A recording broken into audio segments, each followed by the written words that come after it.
Welcome back, everyone, to OpenLine. We are talking about our mental health, setting boundaries to maintain our mental health, especially during this time of year. We've covered all manner of topics, whether it be seasonal depression, certainly the setting the boundaries and that kind of thing.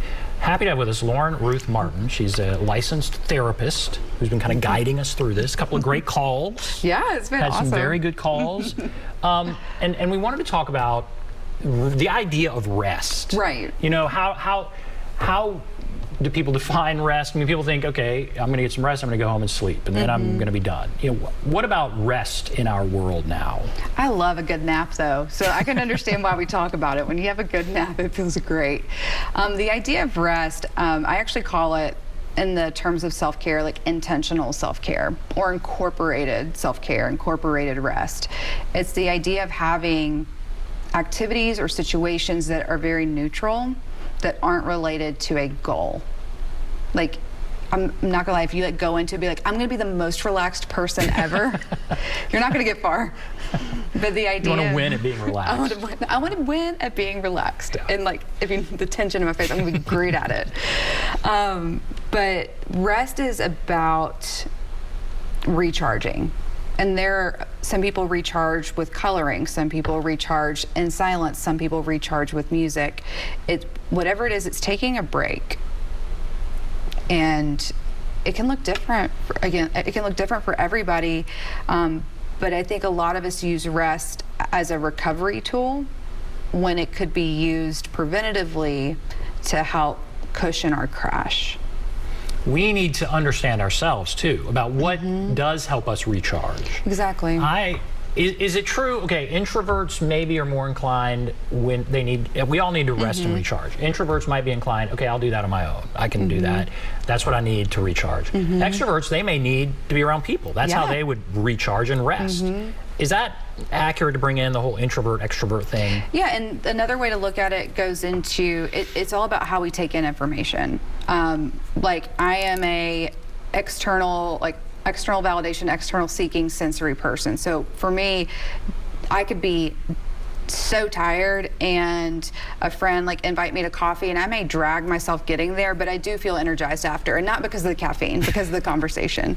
But I do introversion, extroversion is it's another version of how do we take in information, what matters more to us.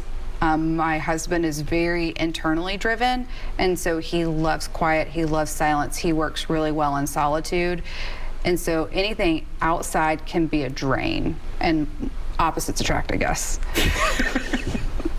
Would that be an example of introvert, extrovert? Is that what that means? So you might be more extroverted, and that might go into coffee with your friend. Whereas for your husband, more introverted, that might be really tough. Yeah, he can read a book in a bar. In fact, when we met, he was the guy that would just sit in the corner. He was okay being around people, he just didn't want to have to be with people.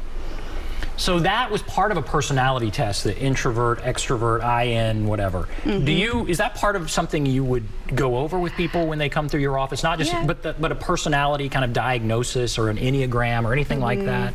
I personally, anything that is like the Myers-Briggs, the Enneagram, a lot of times they are scarily accurate, and at the same time they can't be our excuse or our default.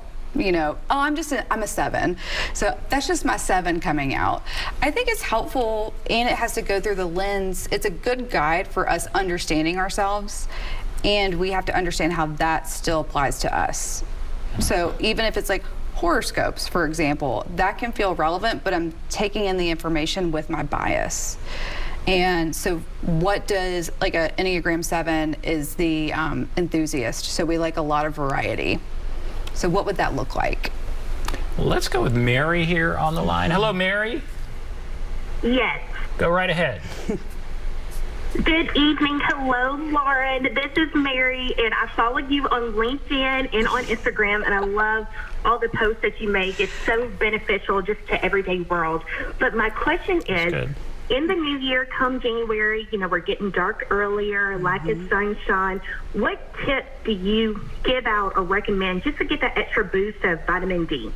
Oh my gosh, there are these, if you can't get out early, because I know some people, you could wake up earlier, try to get that extra sun. But there are lamps that you can purchase that are, I forget what they're called, but they're sun lamps or something like that, like you can have inside. For some people, if they have migraines, that can cause a migraine.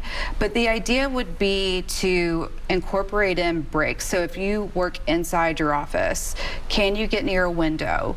Can you even go outside? There's so many benefits for just going outside like 5 minutes a day.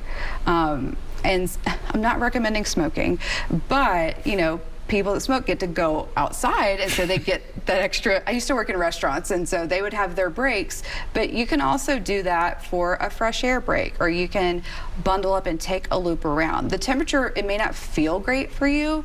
Cold is actually good for restarting your nervous system. So the idea would be finding those pockets of time throughout your day to either get near a window, get outside, take in some sun, even if it is just for a few minutes.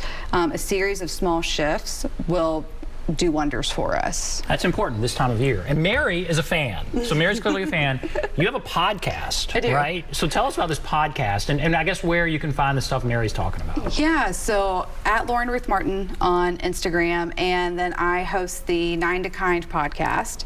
It is a weekly 10-ish minute podcast about just practical tips, also just different mindset shifts to help with dealing with your burnout. You know, it's not easy.